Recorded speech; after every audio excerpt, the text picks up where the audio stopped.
Ako po si Father Dennis. Tara, magkwentuhan po tayo.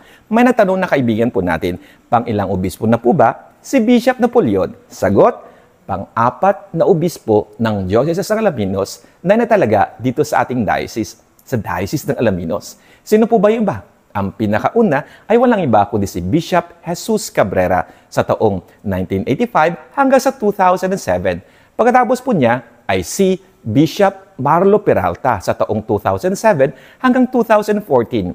Ngayon po, siya na po ay na-assign bilang Archbishop ng Archdiocese of Nueva Segovia. At pagkatapos po niya sa the year 2016 hanggang 2020 ay si Bishop Ricardo Bacay. Ngayon, Archbishop Ricardo Bacay dahil naitalaga na po siya bilang Arsobispo ng Archdiocese of Tigirao. At pagkatapos po noon, nag-antay po tayo ng 4 na taon para magkaroon po tayo ng bagong maipaupong obispo at ama ng Diocese ng Alaminos. Habang nag-aantay po tayo, ang naitalagang administrator po natin ay walang iba kundi si Bishop Fidelis Layog.